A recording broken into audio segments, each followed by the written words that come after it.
Peace, brothers and sisters. Welcome back to Kush Konnect. And we always got heavyweight interviews, like I said in the last one. You guys checked it out, right? It was with the Prince of Pan-Africanism. Oh, God. Go ahead and check it out. But on this episode, we got something awesome. Wuriem, who do we got for Kush Konnect today, big dog? We have the lovely Susan Safia. What's up? Hello, it is I. What's going on? What's going on? Thank you for having me. Yeah, I'm really just a bystander in this episode. So, with that note, what we here to talk about? Yes. So we're here because you reached out to me and you said that on another program on Kush Combos TV, you said that you were watching Kush News, and I was like, wait a minute, besides my parents, somebody else watches that show? By the way, hit the like button, make it your best friend. And you not only watched it, because my analytics always show that most people stop watching after 2 minutes. The drop, right? If there's a bar graph, it shows that there's a drop after 3 minutes. And you stated to watch the African Proverb of the day. And you had something to say, but first, let's have you guys watch it as well. Let's listen.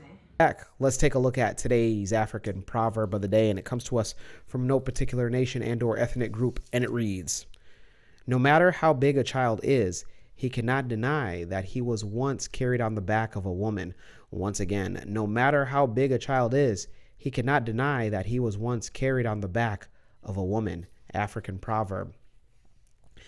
Yeah, I see two sides of this. I see the sincere side, the side that comes from a good place where, no matter how big some of you parents that are watching your child becomes, they will always be your one and only special, your kith and kin. That's what they say in some worship places. And then the other side of it is that this can be manipulative. This can be what they call gaslighting now. And I'm serious. Too many Africans in the diaspora, such as myself, have been hit with, certain messages, and usually in demand of financial resources and using the... Financial? Wait a second. So how crazy was your WhatsApp messages? How many school fees? Yeah, that sounded like he came from, you said from a personal perspective. I just wanted to reach out. Remember he said he was hit? Yes, he was hit. Whenever someone's hit. So it hit him physically. He felt that. So he had to let you know. There's some problem here. We want to get to the root of it. That's why I'm here. I'm here to help you, okay? Because there's some problem. There's an issue. Oftentimes, not just, I feel like I'm speaking for the broader African diaspora, especially in the United States, is we get asked for school fees, medical fees, hey, rent has been due for 3 months, funerals, fundraising for somebody wants like and you think that's just specific to the diaspora? So hear me out, right? We're earning more on average. Allegedly, yeah. Allegedly. So when you're getting the USD, you have the USD, the English then you pound, have family, right. you have cousins, someone back home, some people here, they have an expectation. Yeah, absolutely. Yeah. I mean, we have our money. Our money is their money. Yeah. So it's a provider. Yeah. Someone is providing. Sponsor is what we call. In Kenya we say sponsor, sponsor. Yeah. Oh. So we call it sponsor. Not sponsor. But are you sponsoring your mama? Like, come on. So hear me out though, right? You just went from the mother, your mother, my mother. You've been on the back of your mother. Absolutely, yeah. But then I got confused once you started talking about finances. How do we get there? So a lot of African diasporans that come as students, their families are still back at home, right? And they still get those WhatsApp, Facebook Messenger, sometimes even Instagram message, right? Saying, hey, yo, I need this and that, right? And either they have it or they don't have it. But when they say a reason, like, hey, I'm not going to be able to do it at this time or at all, then they're hit with, well, hey, I did this for you. Yeah. Or, hey, I just did that for you. It doesn't stop. Black people always take it too far. Oh, my gosh. They take it too far. I met some uncles, right? And they're like, do you remember me? And I was like, no. Of course not. I didn't say that. changing my diapers at 8 months. 8 months. I old. don't know you. Yeah, how am I I supposed ain't to seen you since I was 8 months. You know, I'm supposed to recollect that. You know? What? That's So, wild. and then they're like, you know what? I did those things for you. You know, now you're a big man. Now you're a big man. You know? An older man calling you a bigger anything? It's Oh. it's African gaslighting. Yeah, Oh my God. That's basically It's it. like, you know, you're doing good for yourself. Yeah, that's you what can it afford is. it. It's trying to say. I've seen Yeah. it. It's like a pastor trying to get more tithe from you, like saying like, Yeah. "Oh wow, you're the best Christian." Yeah. What are you talking about, bro? Like, Yeah. no, we know you want more money Yeah. in this envelope. So He asked you for money? Of course. I Yeah, mean, he was like, the next question was like, hey, you know, help your Real uncle direct. out. Help your uncle out that change your diaper. With. Now they changed your diaper. Yeah. That's wild. And then, you know, of course, like, you know, in the moment, you know, you're like, damn, hell yeah, of course I'm here. I'm about to go get on a plane. I'm going to make more money. So you do that. Yeah. So whenever I go back, and I hate to say this, because now people are going to, every time I go home, What they I gonna think I say? got a bag on me. Oh. All I'm saying You got is, to check on him. I set aside a budget because I know, like, Yeah. even the People clothes, going even the clothes that I wear, I'm not going You to be giving them away. You not give that I be away. giving, people like, hey, like, They like want that. they just want to take They'll it. be like, hey, that's a very nice, like, They want to point it out. you know, Ooh, bro, those shoes. Oh, it's a very You it's look good in those shoes. And then, let me get them shoes up. Yeah. What?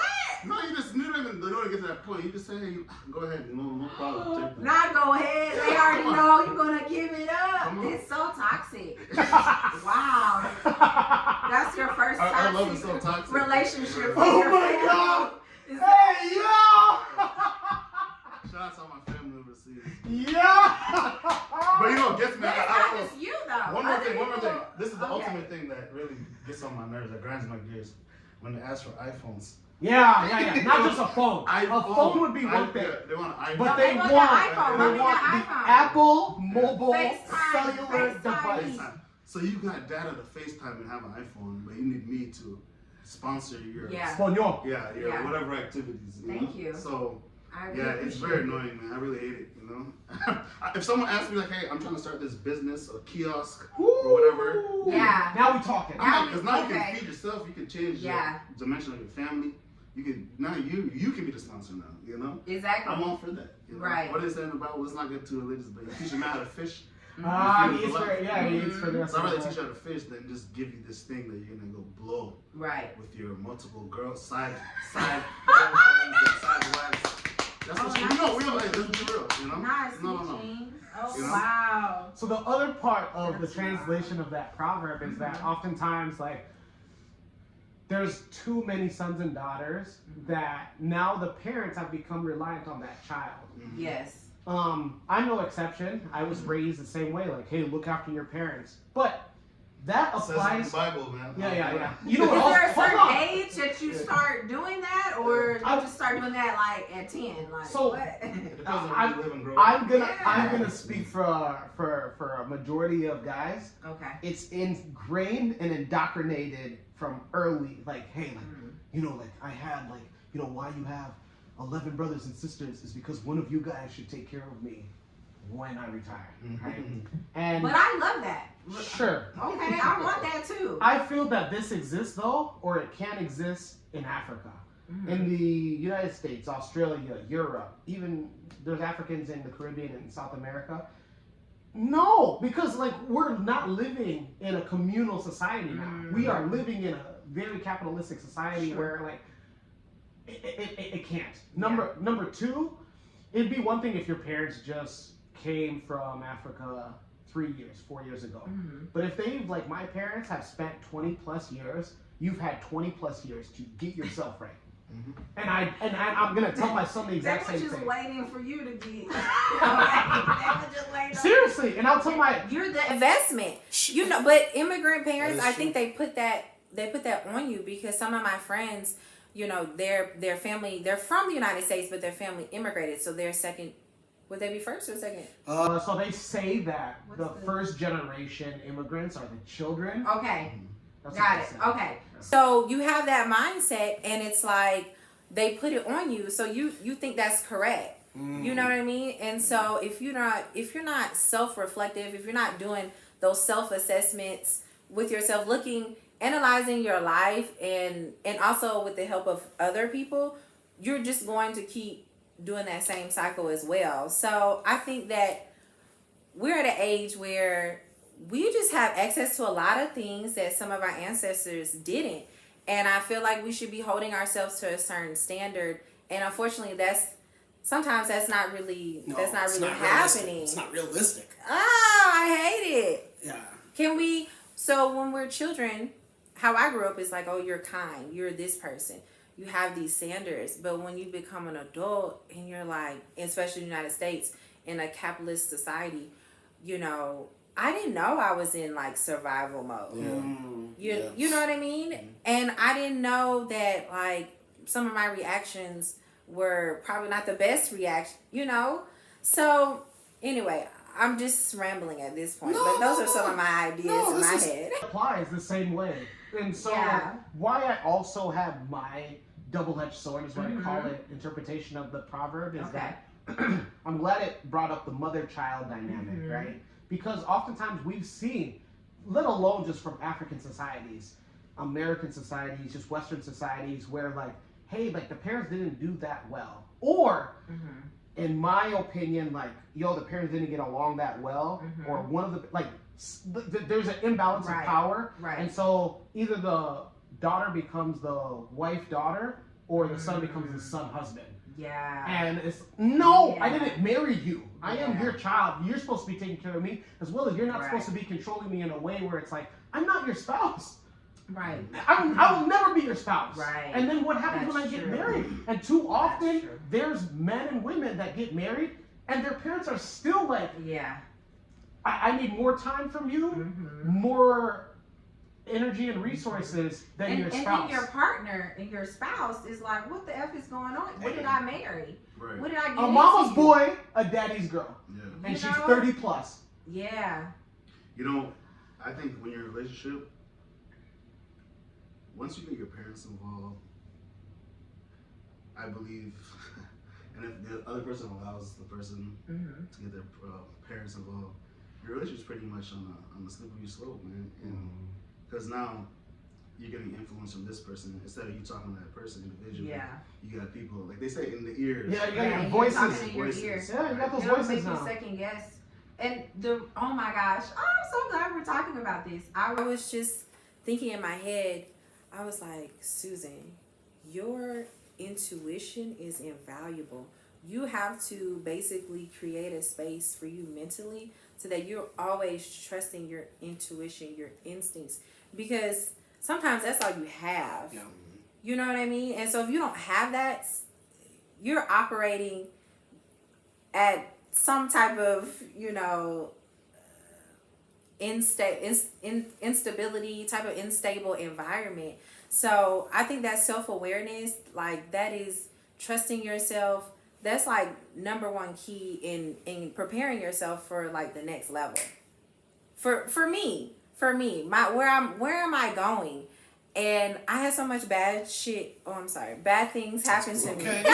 This Kush Konnect. There goes our monetization. I don't want to cuss. Because people going to be like, oh, she's not ladylike. Don't worry about it. They're going to, Listen. Space. Not only that, I say speak freely. And not only on the podcast, but on Kush Konnect, I always say that Kush Konnect is the uglier girl that you have access to. The podcast is the girl that you want. The podcast is Lupita, Lori Harvey, right? This girl is like the neighborhood jump off. That's what Kush Konnect is. Like, and every other guy.